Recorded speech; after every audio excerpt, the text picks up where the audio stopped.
Ikut, ya kita akan ikut selama masih ada warung kopi dan selama masih ada hari Selasa, insya Allah kita akan terus ngelender sak Surabaya. Oke, kembali ke tema kita ya, from the classroom to the terrace.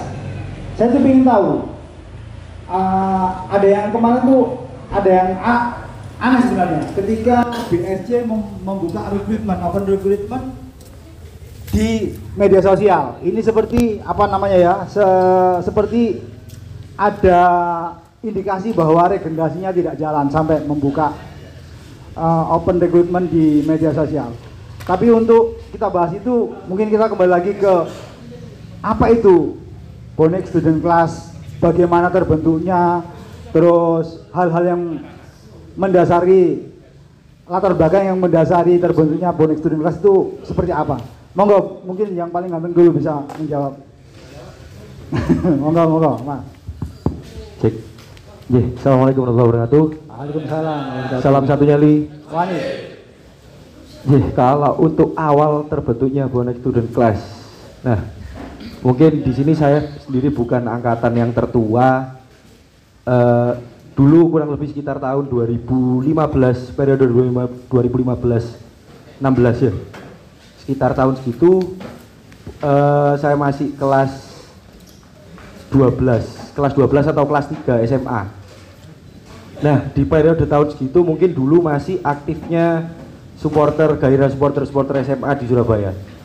Karena kompetisi basket, kompetisi paling besar yang mendatangkan banyak masa supporter SMA pada saat itu DBL.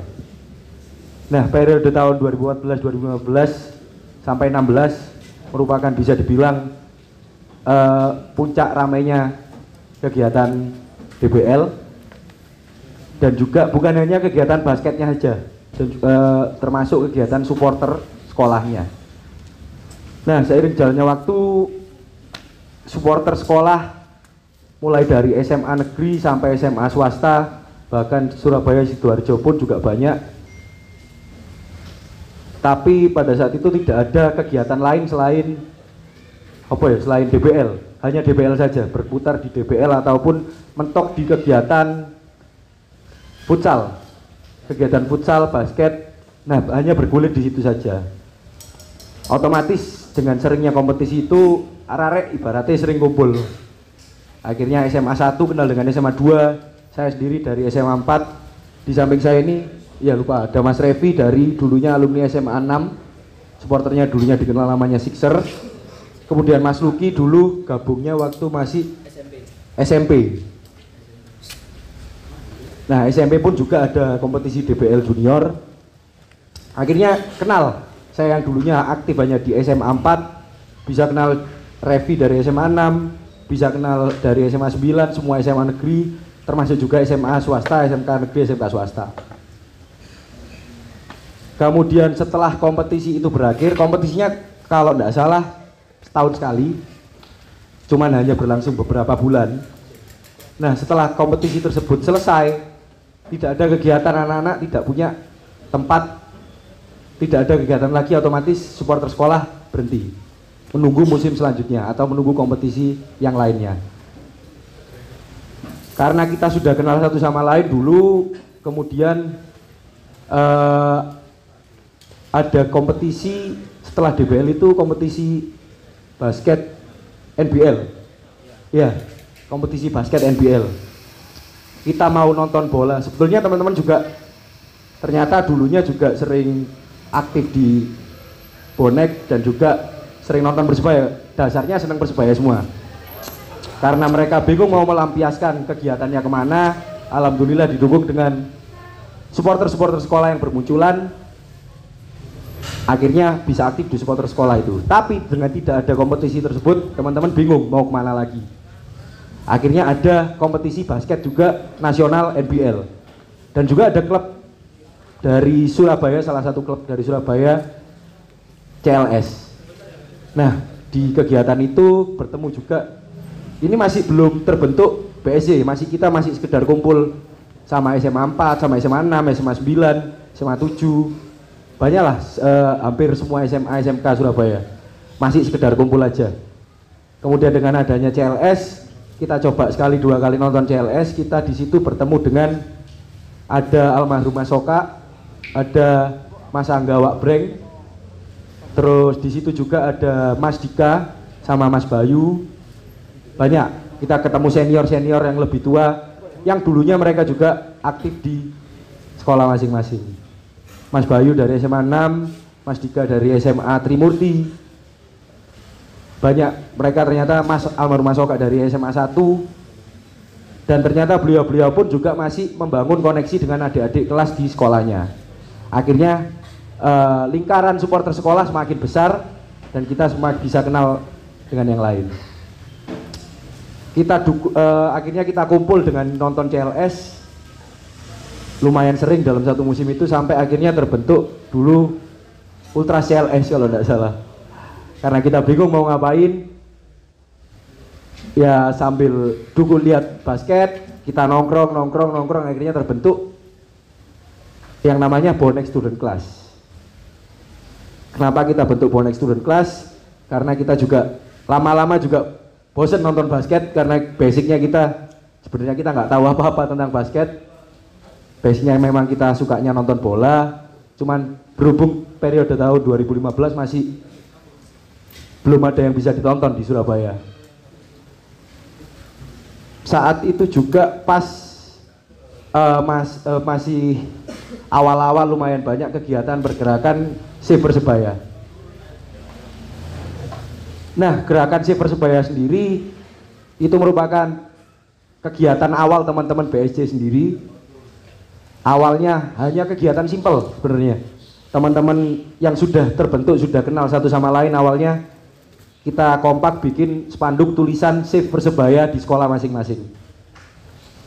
Dan tanpa diduga itu juga semuanya mulai dari SMA negeri, swasta, SMK, bahkan ada yang nggak kita kenal, fotonya kita lihat di sosmed, semua membentangkan spanduk Save Persebaya 1927 semuanya dulu. Nah, mungkin tujuannya juga sama seperti pesan dari almarhum Mas Soka, Mas Angga, Mas Dika juga. Tujuan awalnya sama, yaitu mempersebayakan Surabaya. Itu yang masih saya ingat sampai sekarang. Intinya mempersebayakan Surabaya mungkin lebih simpel. Cara pikirku mungkin gawe klambi Persebaya, gawe jersey Persebaya nang mall ataupun nang diae gak izin. Klambi Persebaya iki yo boys, aku yo bangga gawe klambi Persebaya itu. Mungkin simpelnya kayak ngono. Oke, terima kasih Mas Ambon. Tepuk tangan untuk Mas Ambon. Alhamdulillah kita juga kedatangan ini kampus sejuta umat ini ya. Sugeng Rawo, Mas Tesi ini yang diidolakan Nenggelis se-Jawa Barat ini. Kemudian ada juga student class yang lama ini dari SMA Takmiria ini, Cak Sinyo ini, student class lawas ini. Zamannya Dewi sono student class. Iya, Cak Sinyo ya.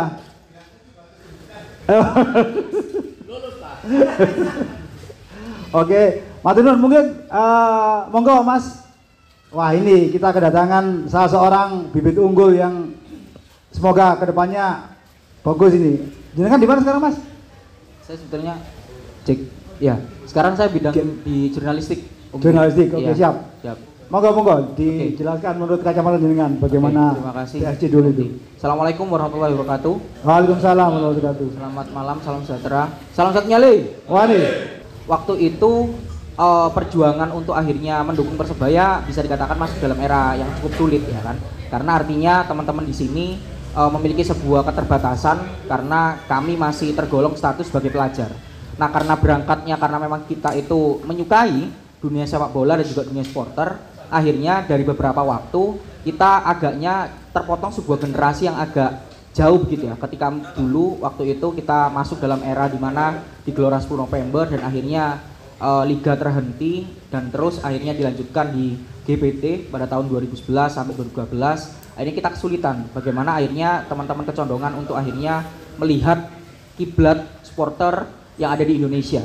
Nah, ketika itu kami karena memang arek-arek Surabaya melihatnya bahwasanya kami memiliki sebuah sejarah yang dimana kelompok supporter terbesar animonya sangat luar biasa yaitu bonek, tapi tidak ada sebuah penerus ataupun era yang untuk akhirnya melanjutkan generasi berikutnya. Teman-teman berusaha untuk akhirnya membangkitkan semangat dan akhirnya terbentuklah Bonek Student Class pada era ketika itu tahun 2015 menuju tahun 2016, dimana seringkali kalau misalnya teman-teman yang mengikuti begitu ya, seringkali nongkrongnya itu di Taman Korea. Di Taman Korea kalau nggak gitu ya biasanya nongkrongnya di Warung Bintoro gitu, Taman Apsari gitu. Nah, di mana dari beberapa waktu ketika itu kami kopdar, kopi darat dan sebagainya, kita berusaha untuk akhirnya membentuk, yang dimana ketika itu membentuknya memang atas dasar kolektif kolegial, dimana semuanya adalah bisa membawa masing-masing sekolah dan juga individu masing-masing dan tidak ada koordinator secara utuh atau secara inti begitu. Dan itu yang akhirnya membuat kami itu lebih mudah untuk diterima. Baik itu katakan untuk masuk ke teman-teman SMA negeri, kalau di Surabaya SMA negeri itu SMA negeri 1 sampai 22 ya kan. Sedangkan ketika itu kami pun juga berusaha untuk masuk kepada teman-teman SMK negeri dan juga teman-teman SMA swasta. Nah, karena memang wilayah geografis Surabaya ini cukup besar gitu ya, artinya teman-teman pelajar sekolah itu tidak hanya dalam lingkup satu wilayah saja, Surabaya Pusat saja misalnya. Kami berusaha untuk akhirnya adakan pertemuan keliling, baik itu di daerah Surabaya Timur, Surabaya Selatan, Surabaya Pusat. Bahkan kami mencoba untuk akhirnya mengetuk pintu untuk masuk ke pelan-pelan daerah teman-teman di Surabaya Utara gitu, yang dimana di situ salah satu generasi yang cukup unggul, salah satunya adalah yang hari ini menjadi kapo di Tribun Utara yaitu Pangat begitu.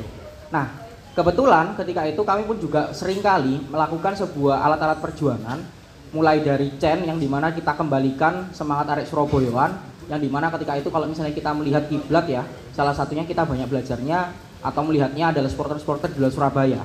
Kita melihatnya di Jawa Tengah, di Jakarta dan sebagainya. Sedangkan kami memiliki sebuah generasi ataupun sejarah yang tidak bisa akhirnya itu terhapus gitu, ya kan? Nah, lalu tadi disampaikan juga sama Mas Firman bahwasanya ada beberapa spanduk-spanduk perlawanan, perjuangan yang dibentangkan, dan itu ternyata tidak serta-merta semuanya dalam satu koordinasi yang sama. Tapi ada sebuah kepekaan bahwasanya kita memiliki sebuah lokal football yaitu Persebaya, dan bagaimana akhirnya ketika 2016 masuk ke era-era selanjutnya sampai akhirnya ketika Geruduk Bandung, teman-teman BSC ketika itu berusaha untuk meneruskan perjuangan-perjuangan yang sudah dilakukan oleh generasi sebelumnya. Nah, yang menjadi salah satu dinamika hari ini adalah bagaimana akhirnya beberapa komunitas-komunitas, baik itu dalam status kalangan pelajar ataupun dalam konteks kampus gitu ya. Karena kalau misalnya kita melihat bahwasanya teman-teman pelajar dan juga teman-teman mahasiswa ini kan salah satu generasi yang bisa dikatakan cukup unggul untuk akhirnya mengedepankan intelektualitas. Karena kalau misalnya melihat wajah bonek hari ini bisa dikatakan jadi salah satu gambaran bahwasanya supporter yang cukup besar dan sangat besar bahkan animonya, bahkan berkaitan dengan pemikirannya dan juga gerakannya. Nah, maka dari itu bagaimana untuk akhirnya meneruskan beberapa perjuangan-perjuangan yang sudah dilakukan oleh terdahulu untuk nantinya bisa dikembangkan mulai komunitas-komunitas atau kelompok kecil melalui dari kalangan pelajar dan juga mahasiswa ini tadi. Karena tentunya ini menjadi salah satu bahan untuk akhirnya teman-teman bisa mengembangkan bagaimana akhirnya generasi-generasi penerus itu menjadi salah satu gerbong yang cukup besar dan juga unggul untuk di kemudian hari. Begitu, Om Ti. Ya. Oke, siap. Siap. Terima kasih Mas. Tepuk tangannya dulu.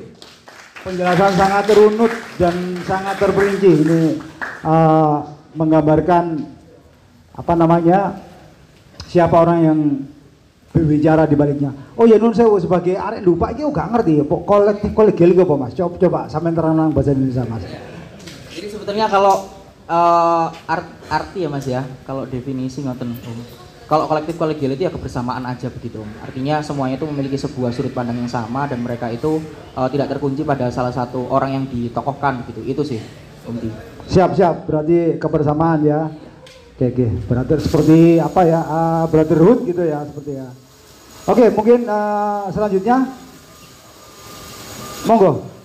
Itu bisa pakai itu. Perkenalkan diri dulu ya, mosok gak anu iki lek ana. Cuk. Perkenalkan, nama saya Lucky. Saya masuk BSC pada awal-awalnya itu SMP, paling kecil sendiri Om. Pada saat itu masuk BSC itu ada Mas Revi, paling kecil sendiri, juga ikut melanjutkan perjuangan-perjuangan mas-masnya. Pada saat itu paling ingat itu gimana caranya stigma bonek yang buruk menjadi lebih baik. Itu BSC ngadain agenda pada saat CFD. Nah, CFD itu acara pendidikan. BSC buka bagi-bagi alat tulis untuk adik-adik yang datang ke CFD itu. Setelah itu sempat juga teman-teman BSC buka perpustakaan keliling. Itu juga apa lagi ya? Mungkin itu aja sih Bisa dilanjutkan sama yang Monggo. Terus lanjut. Perkenalkan diri namanya dulu. Assalamualaikum warahmatullahi wabarakatuh. Waalaikumsalam warahmatullahi wabarakatuh. Perkenalan, nama saya Zari. Saya join BSC sekitar tahun 2019-2020 awal pandemi. Kegiatan waktu itu sempat benar-benar mati karena ya susah dapat Generasi Covid ini berarti ya. generasi Covid. Siap. Kalau kegiatan anak-anak yang sempat berjalan, yang sering waktu itu ya cuman bagi-bagi buku waktu Hari Pendidikan Nasional, sering terus sama bagi-bagi takjil waktu hari bulan puasa, terus SUTR, dan selebihnya ya nggak ada udah. Soalnya posisi itu benar-benar susah buat bikin acara. Itu aja Om. Oke. Terus sekarang yang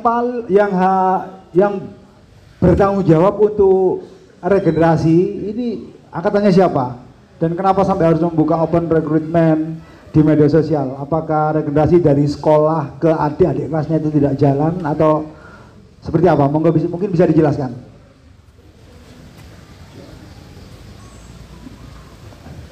Karena kalau menurut penilaian saya BSC itu seperti payung besar ya, payung besarnya adik-adik yang masih di bangku sekolah baik SMP maupun SMU.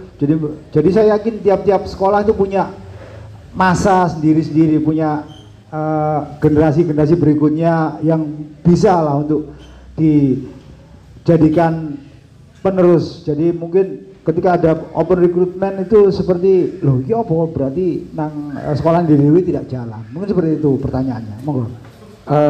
Ini Om izin menambahkan, mungkin terkait regenerasi sebenarnya sampai kurang lebih 2017, periode 2017-18 sebenarnya yang saya tahu masih anak-anak BSC masih aktif dan beberapa masih kenal dengan koordinator aktifnya. Tapi semenjak itu mungkin beberapa teman-teman sudah mulai aktif dengan kegiatan, entah itu ada yang masuk kuliah atau yang kerja. Jadi saya dan teman-teman saya sendiri kurang koordinasi dengan anak-anak BSC yang di bawah.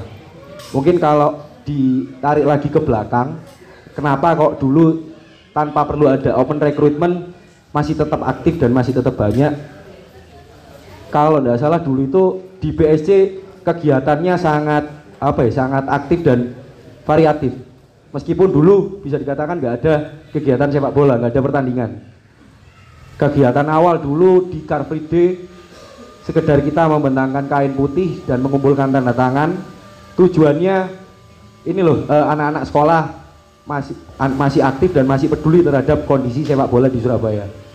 Kalau nggak salah aksi pertamanya itu, kemudian di pertandingan persahabatan kalau nggak salah Persebaya lawan Persekap ya. Persekap Pasuruan, masih friendly match itu. Di situ teman-teman sekolah masih aktif, supporter sekolah masih sangat banyak. Kalau nggak salah teman-teman pemikirannya opo sing iso tak kei gawe Persebaya. Kira-kira Dewi iso ngelakokno opo? Teman-teman dari BSC punya pemikiran seperti itu, jadi ketika kopdar kita nggak hanya sekedar kopdar. Oh iki mas mural. Oh iki wis ono cap rolas, ayo dewangi cap rolas. Mas arek pengen mural dhewe pisan ben luwe akeh. Gak apa-apa monggo. Teman-teman Bonex pas dari SMP ini kok nggak salah sempat buat mural sendiri. Mas gawe perpustakaan keliling. Ya wis ayo kita buat itu. Mas iki meneh ono match. Ayo gawe koreo coba. Itu 2016 Persebaya Persekap. Ya ayo gak apa-apa tapi gak ono duit, gak ono dana. Kertasnya tekon ndi. Nah, karena supporter sekolah masih aktif dan mereka sering buat koreo. Jadi dulu sepak bola di Surabaya kurang tahu ya, masih belum aktif atau gimana. Anak-anak di sekolah di DBL Arena tepatnya hampir setiap match pasti membuat koreo. Bahkan tidak hanya koreo kertas dan juga koreo 3D, bahkan mereka bisa membuat itu dengan sangat rapi. Saya sendiri sampai kaget ngelihat terutama SMA 9, SMA 6. Jadi hiburan kalau di sosmed lihat supporter lain, saya pengen juga lihat supporter di Surabaya larinya ke DBL, lihat koreonya Songo Mania, Sixers Mania, Pitu Mania. Mereka sangat pinter dan kreatif dalam hal kreativitas, itu sangat ahli. Akhirnya di pertandingan itu Persebaya Persekap gak ono duwe ya apa carane. Wis ayo kabeh sekolah duwe kertas koreo dewe-dewe. Ayo kolektif, ayo dikumpulno. Akhirnya mulai dari anggota yang ada di BSC didata, kon duwe kertas warna apa, kon duwe kertas warna apa, kon duwe kertas warna apa. Kemudian untuk desain, untuk penyelesaian di lapangan dibantu juga ada Mas Dika, ada Wak Breng, dibantu dengan teman-teman di lapangan. Alhamdulillah, meskipun koreo hanya setengah tribun lantai 1, tapi seenggaknya anak-anak bisa puas. Ini hasil dari teman-teman. Kertas-kertasnya, meskipun hanya kertasnya aja, ini hasil dari kertas-kertas anak-anak sekolah se-Surabaya bisa berkumpul. Nah, setelah kegiatan itu ada juga, kalau tidak salah teman-teman BSC juga aktif pembantu di GNPS pertama. GNPS pertama di Mes Karanggayam yang diketuai sendiri oleh almarhum Mas Soka, kalau tidak salah dulu itu. Nah, karena BSC dulu berdirinya kalau nggak salah bareng sama Bonek Kampus. Nah, di situ teman-teman BSC seperti yang sebelumnya, awal dewe gawe apa? Oh ayo mas gawe di GNPS mural. Ayo gawe mural, live mural, kita buat mural on the spot di Karanggayam. Teman-teman Bonek Kampus buat galeri foto kalau nggak salah waktu itu.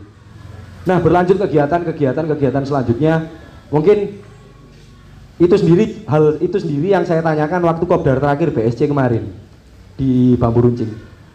Kira-kira apa kendalanya kok gaung dari BSC sendiri makin lama makin meredup, sedangkan dulu tidak ada pertandingan, teman-teman sangat aktif untuk membuat kegiatan. Kira-kira kendalanya apa? Mungkin dari kemarin sharing-sharing kopdar kemarin bisa terbuka lagi. Mungkin ada tambahan dari Mas Tobos, ketua BSC sebelumnya, monggo. Mas Azhar. Kalau masalah regenerasi susahnya di sini mas, apa namanya, kebanyakan ya anak-anak udah sabar satu-satu, maksudnya ngejak SMA negeri-negeri ke Surabaya, cuman dari mereka sendiri responnya sedikit susah. Dan meskipun di kelompok di Kopdar Akbar waktu itu sempat jalan beberapa kali, terus habis itu mati, nggak bisa diterusin lagi. Akhirnya anak-anak dari SOTR kemarin mulai pengen ayo nang wae modern ini, enggak sih terus-terusan. Dan akhirnya ya dapat momen itu mas, waktu nanti anak-anak awal itu dikopdarin sebelum laga PS Persija, cuman karena waktu anak-anak kebentur sama kerja, ya akhirnya anak-anak baru bisa ya kemarin itu waktu Bambu Runcing. Itu aja sih. Menurut kalian sendiri, apakah supporter berbasis sekolah ini masih relevan nggak untuk saat ini atau tahun-tahun mendatang? Soalnya kan kalau kita ngomong Surabaya ini memang masyarakat sepak bolanya itu sudah lama terbentuk ya. Mungkin kita sudah generasi ketiga, dari bapak kita sudah senang sepak bola, dari kita sekarang ke anak-anak kita. Jadi masyarakat sepak bola ini sudah 3 generasi kalau menurut saya. Kalau dulu mungkin seperti zamannya Cak Sinyo itu belum ada namanya student class, karena memang waktu itu zaman itu tidak menuntut supporter berbasis sekolah, karena mungkin berbasisnya waktu itu dari kampung ke kampung ya. Kemudian semakin ke sini dari mulai tahun berapa itu 2000 sekian, 2015 segala macam itu zaman menuntut sekolah untuk ikut menjadi basis supporter. Akhirnya tantangan itu terjawab, kalian mendirikan BSC. Terus kemudian sampai berapa tahun kemudian, sekarang ini menginjak 2023, dengan adanya beberapa kendala seperti itu, masih relevan nggak BSC ini tetap bisa jalan? Monggo. Saya izin menyambung ya Om ya. Sebetulnya ini akan berbarengan dengan arus perkembangan informasi seperti itu, karena kita sudah mulai masuk di era digitalisasi di mana semua akses arus informasi itu akan terus cepat gitu untuk akhirnya kita terima. Nah, seiring berjalannya waktu sebetulnya tantangan ini juga semakin besar pula gitu. Artinya ketika tadi disampaikan oleh Mas Azza, salah satu koordinator di BSC, bahwasanya ketika mulai masuk pada tahun 2020 sampai akhir tahun 2022 kita masuk dalam era pandemi, di mana COVID ini menjadi salah satu penyebab di mana generasi itu terputus begitu. Nah, termasuk akhirnya penerimaan siswa baru yang ada di sekolah-sekolah, baik itu SMK negeri, swasta, SMA negeri dan juga SMA swasta. Nah, mungkin nantinya Bapak Kepala Sekolah dari SMK Dr. Sutomo pun juga akan menceritakan bagaimana akhirnya siswa-siswi di sekolahnya di SMK Dr. Sutomo pun juga akan terkendala berkaitan dengan hal itu. Nah, akhirnya berkaitan dengan bagaimana teman-teman yang memiliki sebuah kehobian, kegemaran, kecintaan terhadap Persebaya Surabaya itu pun juga akan silih berganti, akan terus berubah berkaitan dengan pola dan juga budayanya dalam mendukung Persebaya.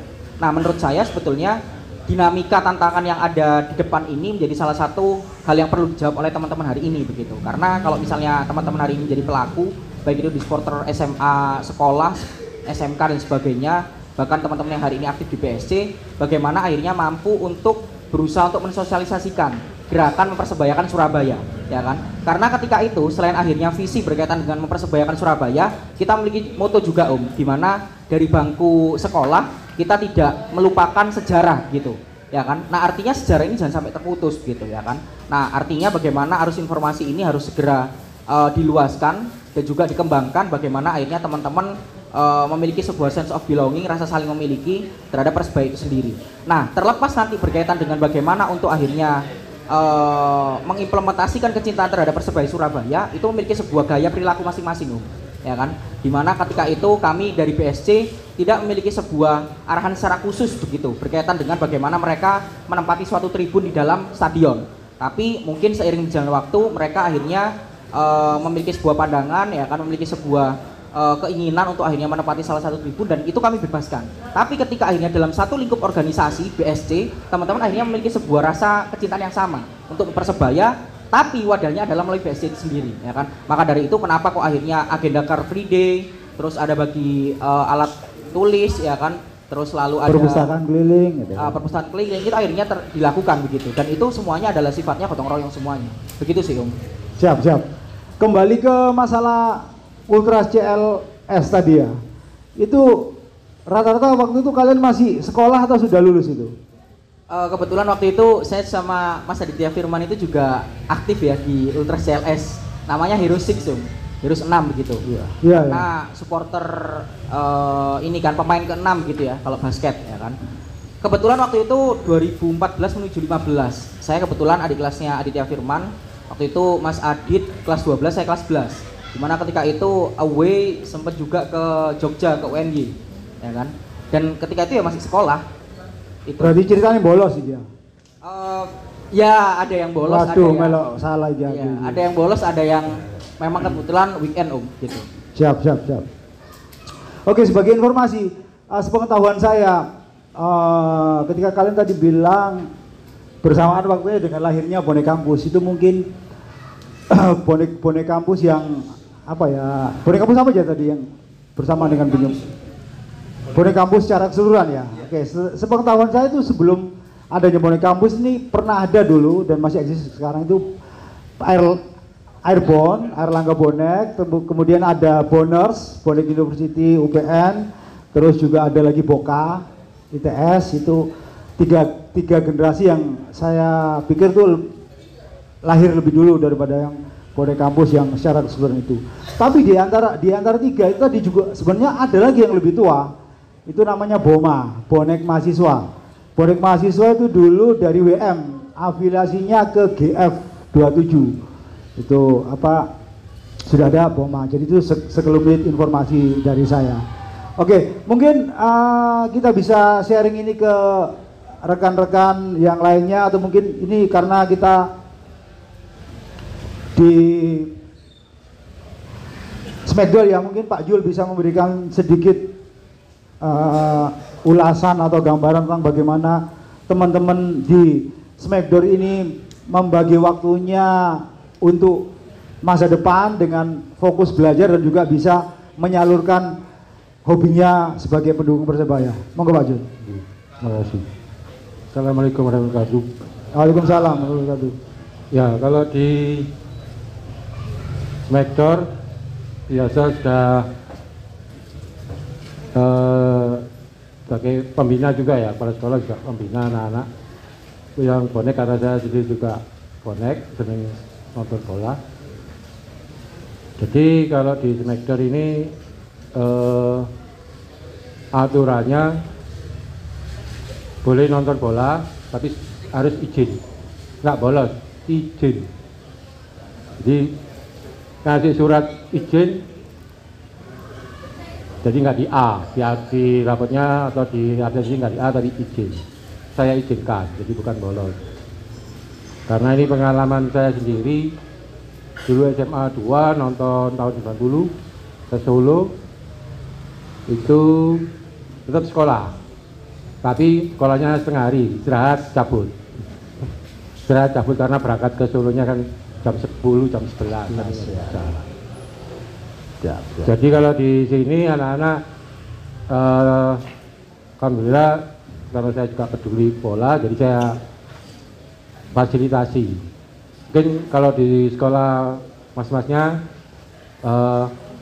tanpa apa, tidak ada di pembina ya di sekolahnya. Mungkin kalau IPIM ada, IPIM ada, di sini ada, di IPIM ada. Jadi istilahnya kita lebih mengkoordinasikan anak-anak, jadi tidak sekedar mendukung yang istilahnya tadi image negatif atau apa ya, kita juga sekolah menghindari itu. Selain atas nama bonek juga untuk menghindarkan nama sekolah yang buruk. Jadi sekolah tetap istilahnya cawe-cawe ke siswanya itu. Siap. Ada lagi Pak Jul? Itu saja dulu. Oke, terima kasih Pak Jul masukannya. Berikutnya mungkin ada yang mau ditanyakan atau sharing tentang tema kita malam ini. Ayo Pak Sinyo, ngomong apa aja Cak Sinyo? Sebarang. Assalamualaikum warahmatullahi wabarakatuh. Waalaikumsalam warahmatullahi wabarakatuh. Salam sehat, selamat malam bagi kita semua. Salam satunya Li. Wah nih. Ya saya agak bingung ditodong mic. Terus temanya ini student kelas, saya bingung.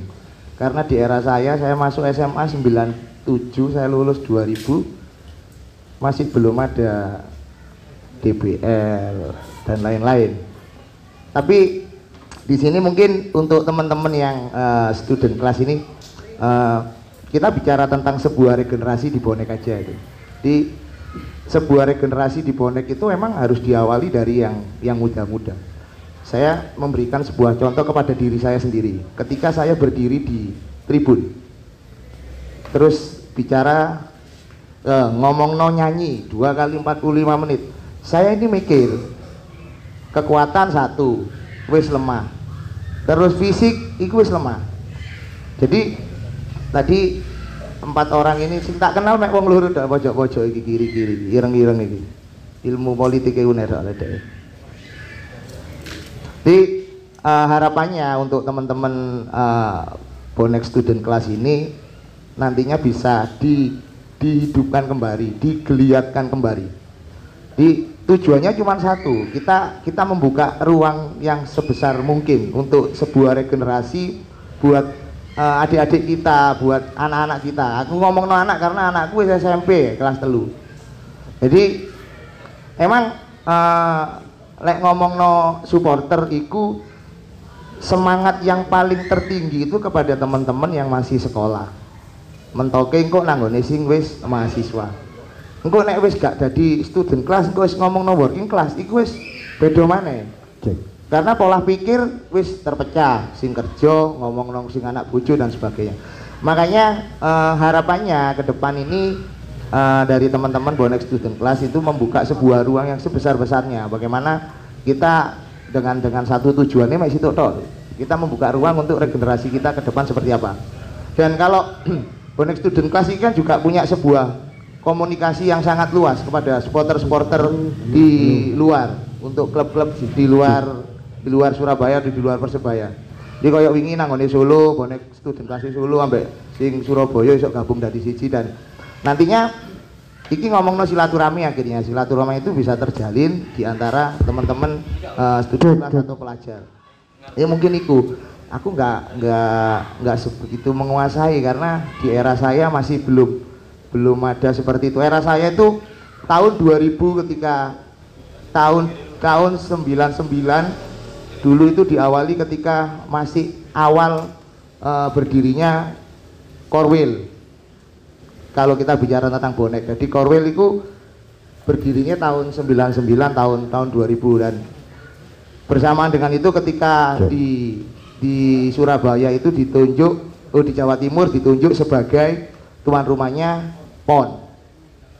Di era saya itu, nek ngomong no kreativitas, yo kreativitasnya jelas jauh dengan kalian sudah sangat luar biasa untuk membangun sebuah wajah, membangun sebuah image bonek. Kalian ini generasinya bonek yang sekarang ini benar-benar luar biasa, dan itu menjadi tantangan ke depan bagaimana kita bisa memberikan yang terbaik buat adik-adik kita, buat regenerasi bonek yang akan depan, bagaimana bonek iki isok diterima sampai masyarakat luas yang ada di Indonesia.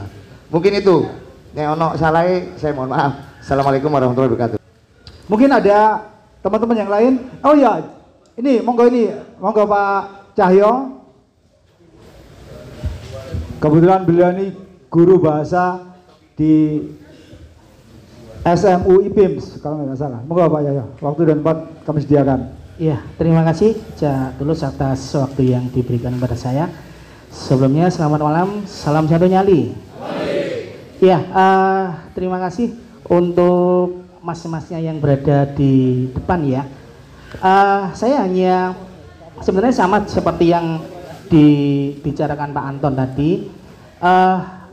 Awal mula bonek student class ya.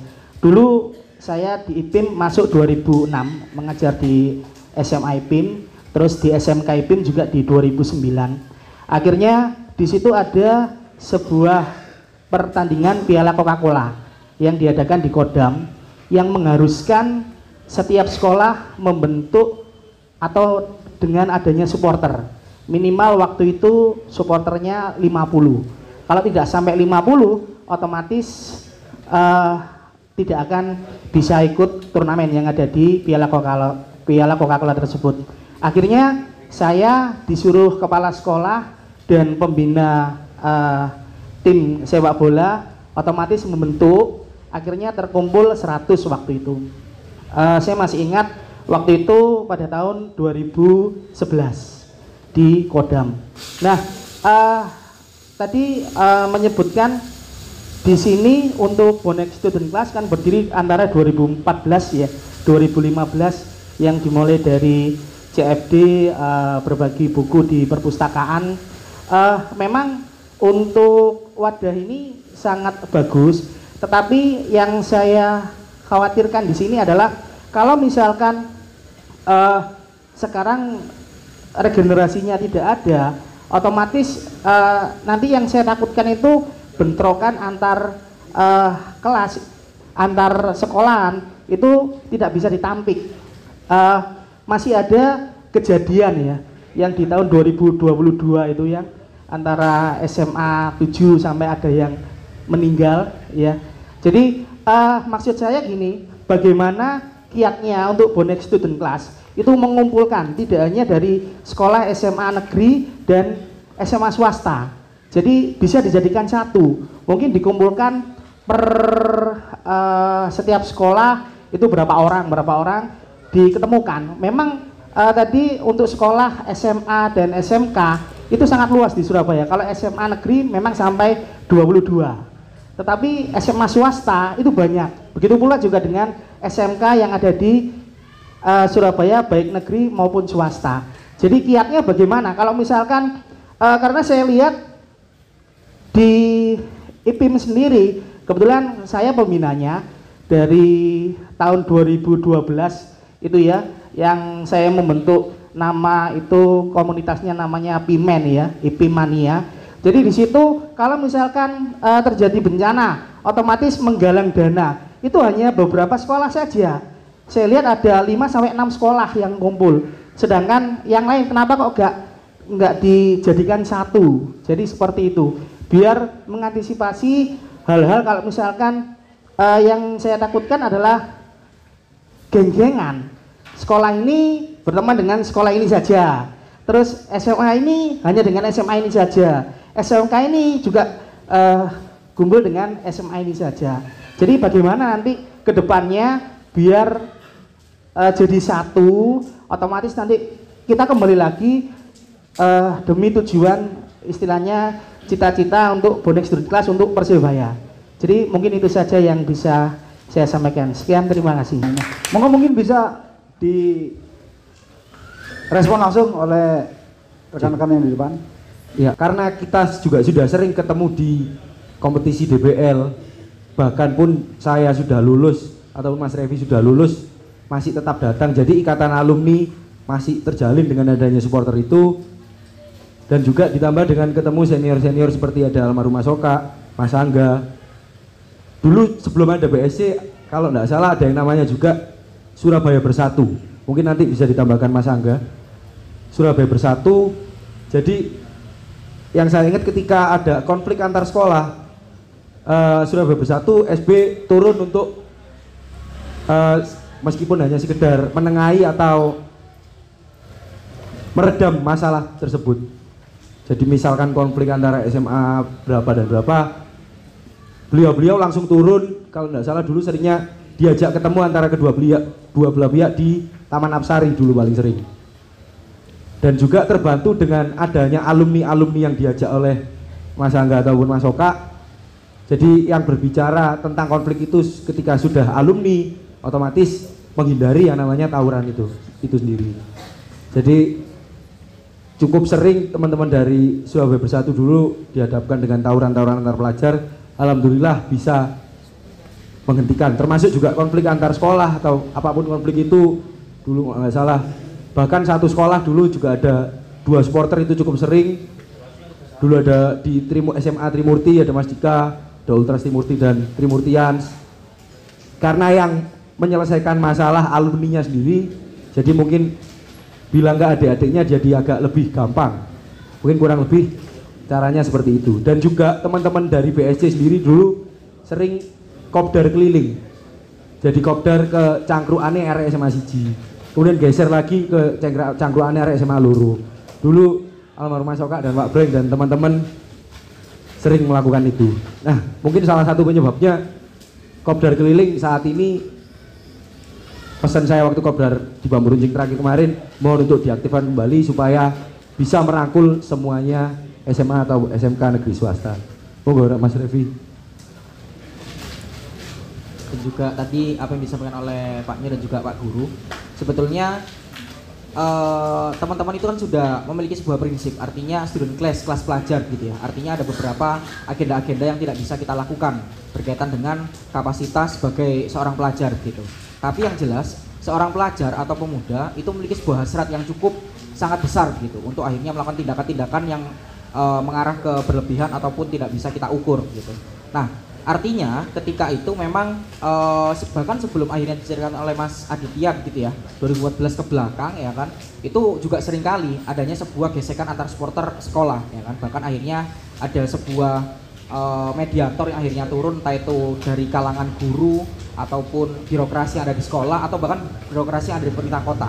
Nah, kita berusaha untuk akhirnya hindari hal itu, karena kalau misalnya sudah turun sampai akhirnya birokrasi sekolah, birokrasi pemerintahan begitu ya, artinya ada sebuah punishment yang akhirnya kita hadapi, entah akhirnya mohon maaf, skorsing, sampai dikeluarkan sekolah dan sebagainya, atau bahkan mungkin jatuh korban. Nah, maka dari itu atas dasar kepemilikan bersama berkaitan dengan bagaimana akhirnya BSC menjadi salah satu penjembatan, itu yang akhirnya kita betul-betul unggulkan ya kan. Karena kalau misalnya tidak seperti itu, ya mohon maaf, teman-teman yang akhirnya sekarang masih dalam status sebagai sekolah dasar, bahkan sekolah menengah pertama, ketika nantinya mereka sudah mulai masuk ke puberti begitu ya, ketika masuk di SMA dan di mana mereka itu hasratnya semakin besar, mereka kehilangan sebuah ciri khas begitu untuk akhirnya membangun sebuah rasa kolektivitas itu tadi. Nah, maka dari itu harapannya ini menjadi salah satu tantangan bagaimana akhirnya BSC juga harus mampu diterima, dan teman-teman yang memang hari ini aktif di supporter sekolah pun juga harus melihat bahwasanya berkaitan dengan tujuan dan juga kebermanfaatan dari bonek kelas pelajar itu sendiri kayak gitu. Karena kalau misalnya kita melihat bahwasanya semangat yang harus kita pupuk adalah teman-teman di luar sana, di luar kota Surabaya itu masih melihat bahwasanya BSC menjadi salah satu garda terdepan gitu untuk akhirnya melihat kelas pelajar ini adalah melihatnya adalah ke teman-teman BSC. Nah, otomatis ya bagaimana akhirnya kita harus menjaga adanya sebuah status sebagai percontohan itu sendiri. Begitu sih Pak Guru dan juga Umti dan teman-teman sekalian. Oke, terima kasih. Dari ada angkatan, ada yang mau ditambahkan? Kalau nggak mungkin kita share ke yang lain, mungkin ada yang mau ditanyakan. Sudah? Atau begini Umti, karena mungkin di sini audiens itu juga ada teman-teman pelajar gitu ya, artinya mereka pun juga bisa sharing gitu berkaitan dengan bagaimana hari ini mereka di lapangan atau ketika bertemu dengan teman-teman sekolah yang lainnya begitu. Itu sih Umti. Siap, monggo yang masih belajar. SMK 7 pundi? Pawiatan. Pawiatan. Oh iya, siap. Nang kono kabeh bonek apa ana sing gak seneng bal-balan?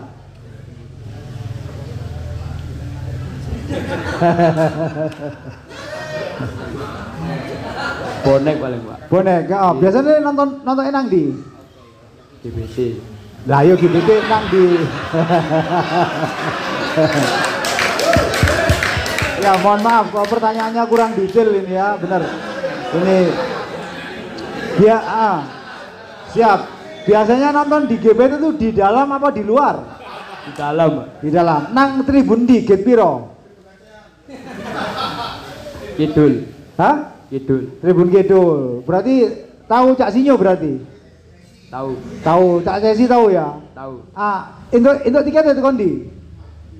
Melok komunitas ta, tuku mandiri online. Iya apa? Tuku tiketnya apa? Kasih tangan dulu.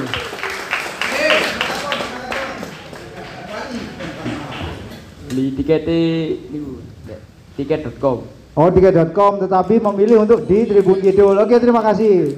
Siap. Terus selama ini Persebaya mengganggu sekolahmu tidak? Atau sekolahmu yang mengganggu Persebaya? Ya apa dijelasno. Tidak mengganggu. Hah? Tidak mengganggu. Tidak mengganggu ya. Ketika main hari Sabtu juga? Tidak. Hari Sabtu sudah libur masih sekolah? Masih libur. Masih libur ya. Ya zaman kebian 6 hari sekolah. Apapun kesenangan kita itu agak dibatasi oleh kewajiban kita. Itu juga kenapa itu saya ketika saya sharing itu sangat wis gak apa Mas, sampai nunggu kok distrapai. Jadi kewajiban utamanya pelajar adalah belajar. Tidak mungkin SMK Dr. Sutomo Smekdor ini menghasilkan talenta di bidang multimedia dan segala macam kalau mereka tidak fokus dalam belajarnya. Jadi apapun yang kalian senangi, terutama Persebaya, jangan sampai mengganggu apa yang harusnya kalian kejar untuk masa depan. Seperti tadi kata Cak Sinyo, siapa tahu mungkin dia jadi wali kota besok. Nah, biar dia gak lulus sekolah, gak mungkin gue bisa jadi wali kota. Seperti itu. Mungkin ada yang lainnya, monggo. Nah, Assalamualaikum silakan. warahmatullahi wabarakatuh. Waalaikumsalam warahmatullahi wabarakatuh. Selamat malam dulur-dulurku bonek-bonita, para apa ya istilahnya ya, pendiri-pendiri student class lah ya. Saya mengibaratkan diri saya seorang pelajar nih ya. Masih neng rai nggak ketok pelajar ini, tua ini. Seandainya saya kelas 3 nih, ya kan, saya mau lulus dan pengen masuk ke perguruan tinggi negeri. Itu kira-kira teman-teman dari student class itu ada nggak yang misalnya memediasi, mungkin menemukan sama bonek kampus, oh ini loh kayak tips kiat masuk perguruan negeri. Kalau dulu zaman saya SBMPTN, gitu. Itu aja sih, mewakili mungkin teman-teman yang mungkin di sini udah mau kelas 3 mau masuk ke perguruan negeri gitu. Terima kasih. Assalamualaikum warahmatullahi wabarakatuh. Salam satunya li. Kalau hubungannya dengan perguruan tinggi, sebenarnya kalau ibaratkan ke saya sendiri pun juga ada fungsinya, tapi fungsinya mungkin tidak secara tidak secara eksplisit. Jadi mungkin secara gambarannya, dulu saya di BSC, selain saya juga banyak senior saya, ada Mas Dani, dulu ada yang dulu kuliahnya sudah di UNER lebih dulu. Nah, berhubung saya masih buta tentang perkuliahan di UNER, karena di BSC sendiri saya juga dibantu dengan beliau, juga kenal dengan beliau melalui BSC, akhirnya juga mlebu UNER ono jalur iki. Akhirnya apa ya?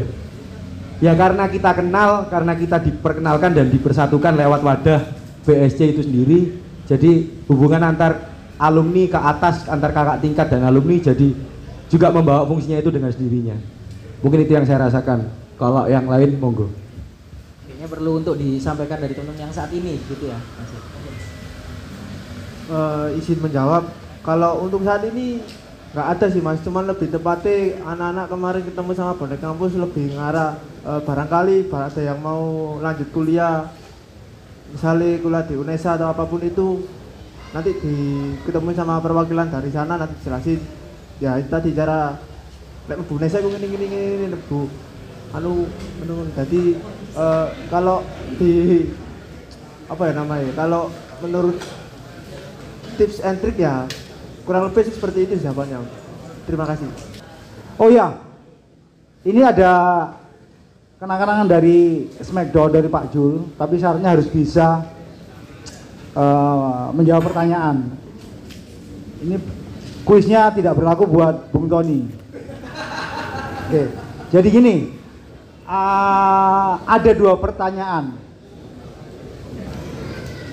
Gawang yang ada di Stadion Tambak Sari sekarang itu, apakah gawang yang lama atau sudah diganti? Pertanyaan itu pertanyaan pertama.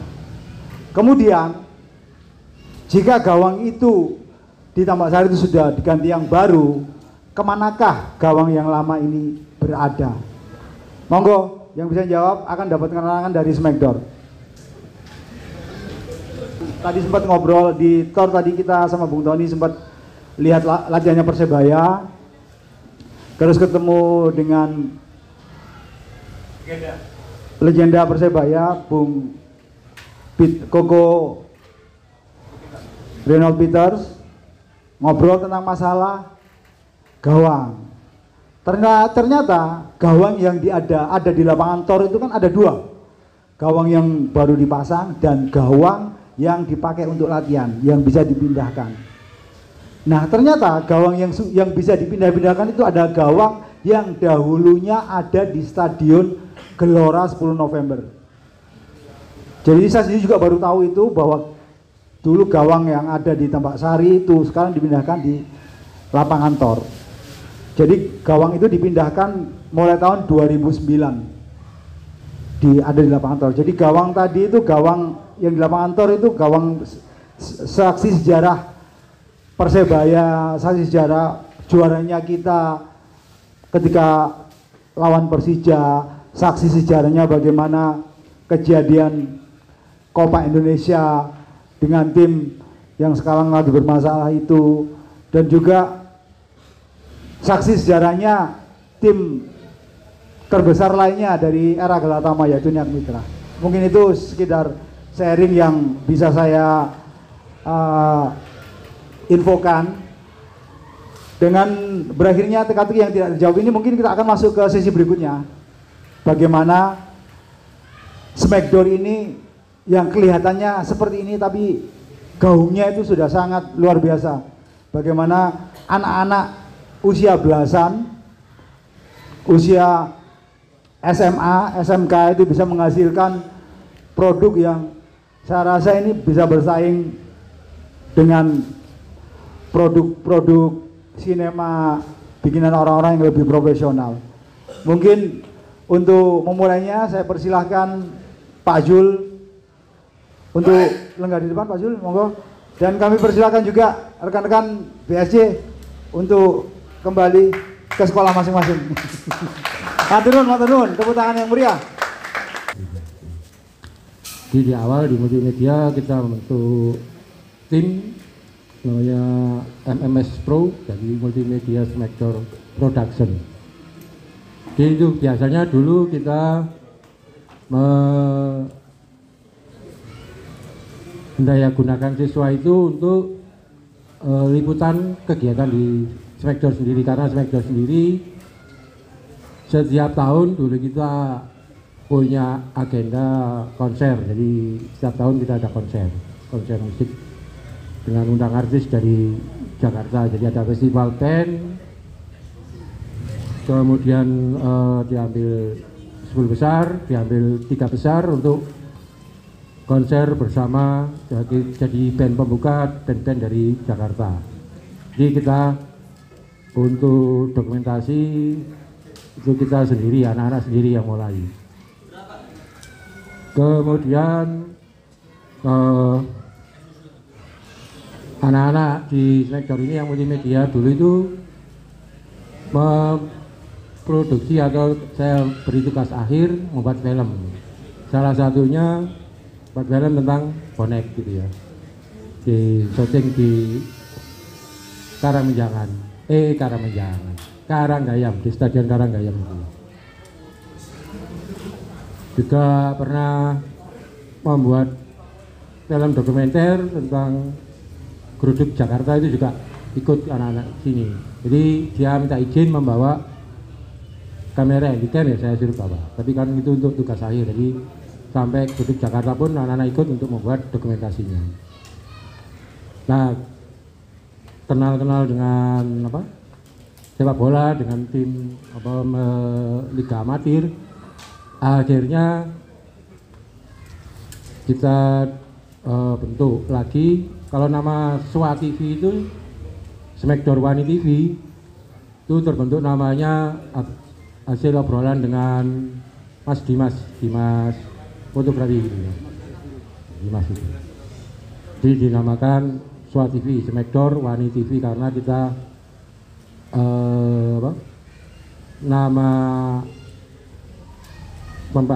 nama itunya ya itu harus mengandung kata wani, jadi dicarilah nama apa gitu ya, akhirnya ketemu nama SWA TV. Dari SWA TV itu ya akhirnya kita diminta untuk live pertama kali di lapangan Karanggayam itu. Dan alhamdulillah dapat sambutan dari tim Liga Persebaya.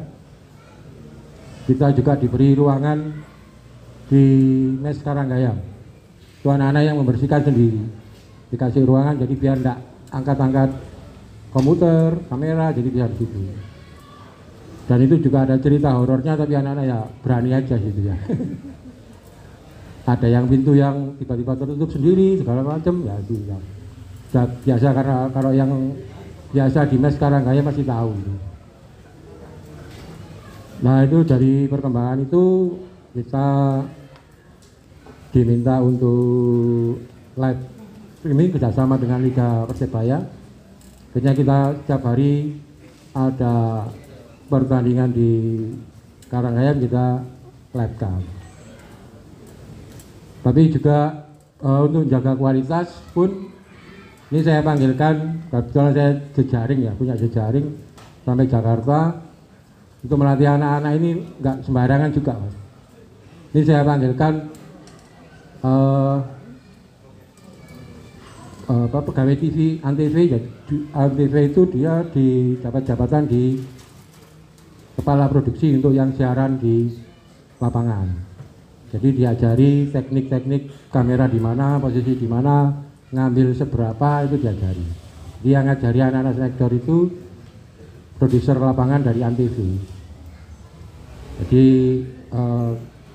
mungkin karena Liga Persebayanya senang dan dari sisi kualitas senang, akhirnya dibuatlah MOU untuk kerjasama sampai 4 tahun. Ya. Tepuk tangan. Dan karena sekarang gayamnya sudah nggak boleh, akhirnya pindah ke Gedangan, Rigid, itu ya kita tetap melakukan live.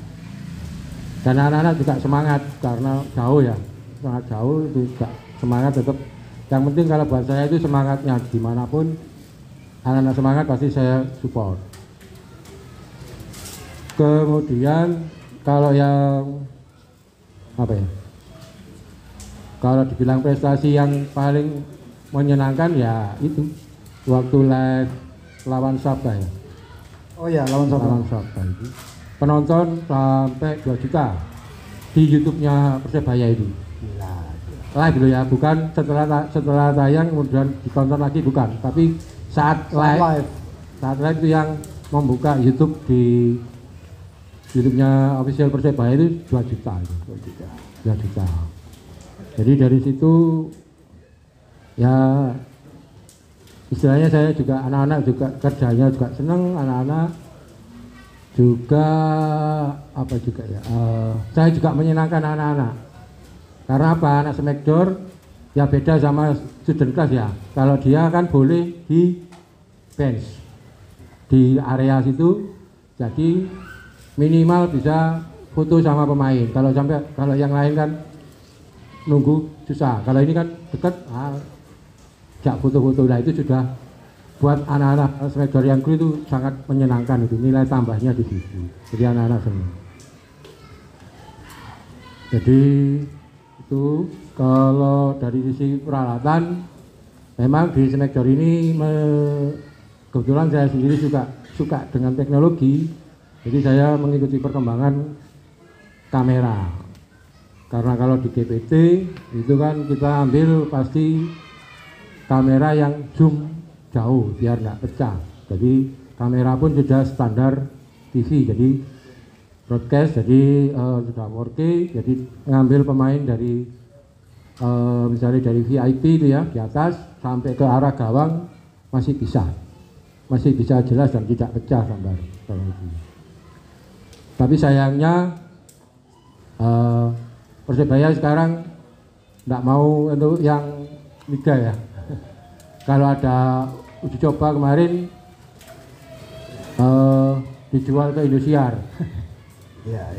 Tapi ya mungkin nilai nominal dari komersilnya lebih menarik ke TV. Padahal kalau secara kualitas berani diadu ya. Hah? Berani diadu. Siap. Karena ini kemarin ke Jakarta juga beli alat yang baru untuk replay, komputer replay.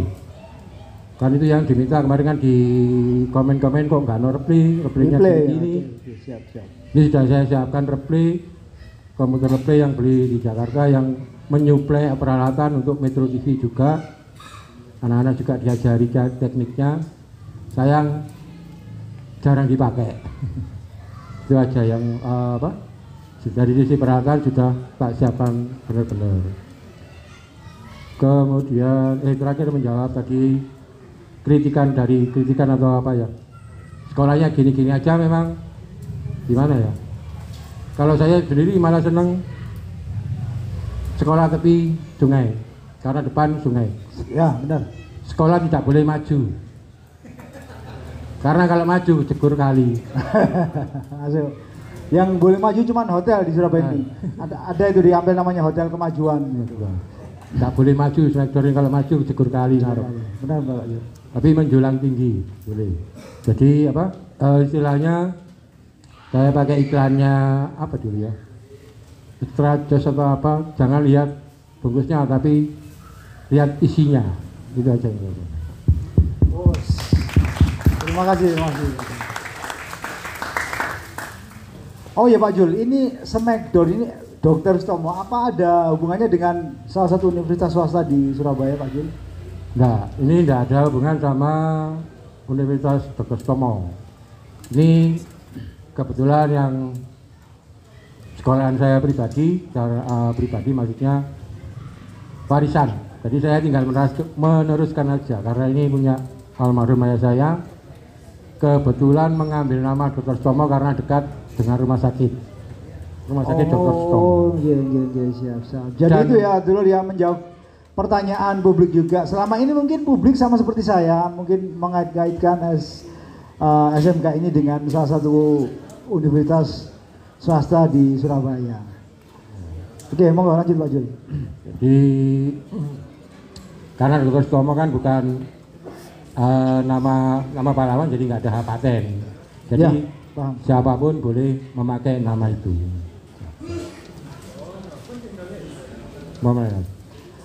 Oke, mungkin ke depannya saya bisa minta teman-teman audiens yang mungkin ada yang mau ditanyakan tentang Smackdown juga mungkin ono ADE apa anak sing cita-cita kepengin jadi broadcaster handal ku ya apa carane. Bung Tani. Oke, mau Bung Tani. Jadi buat teman-teman sekalian, tadi kan dijelaskan Smackdown ini banyak berkecimpung di Karanggayam. Nah, kita tahu bahwa sekarang Karanggayam ini sudah bukan milik lagi Persebaya.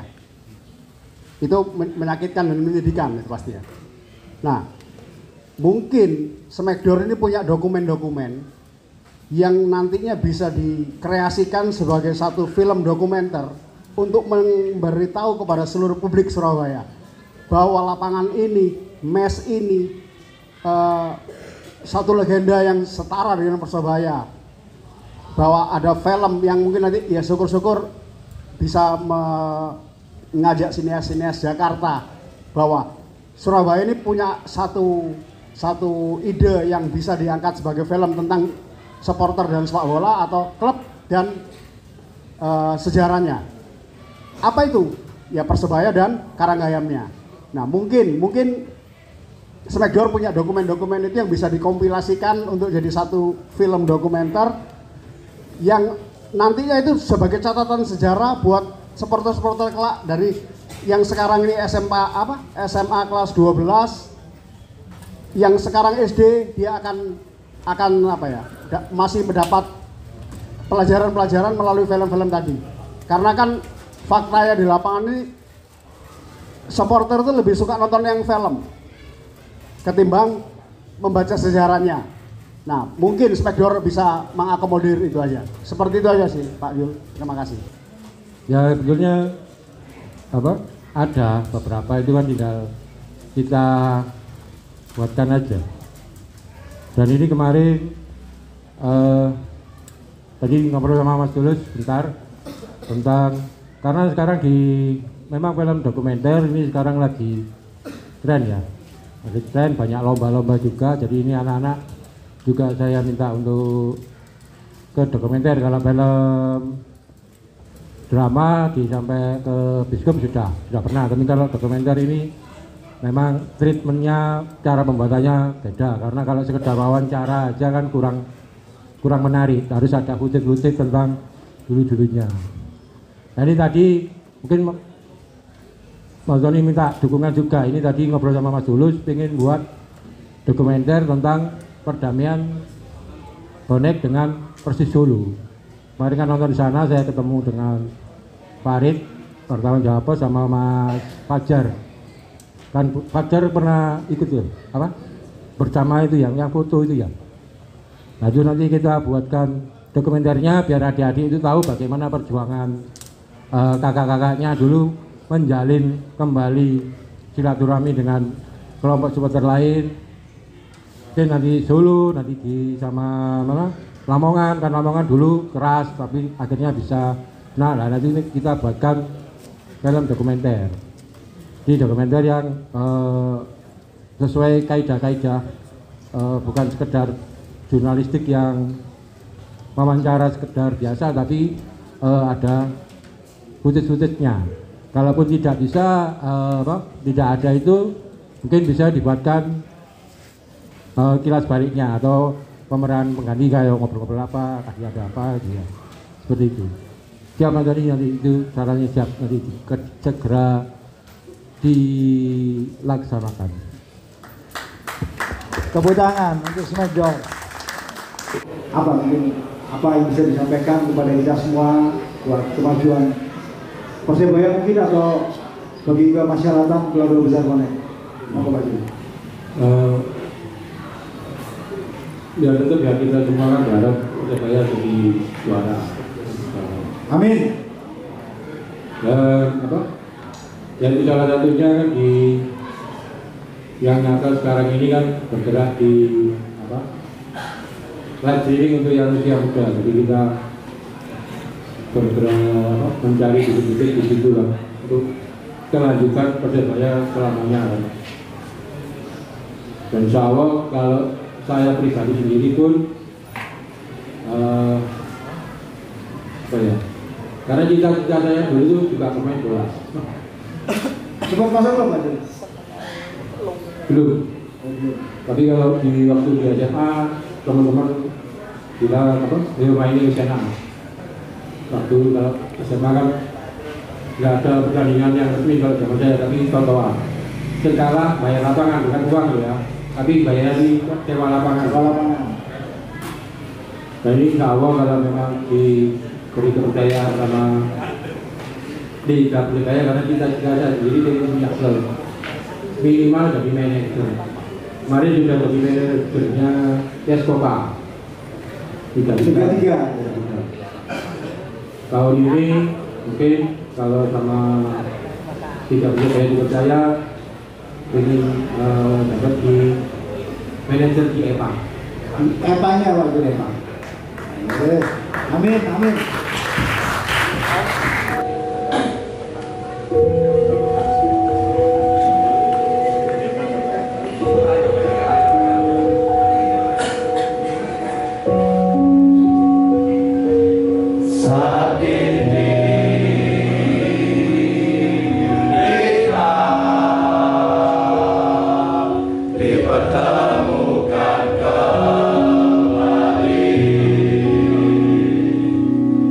Tinggalkan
uh,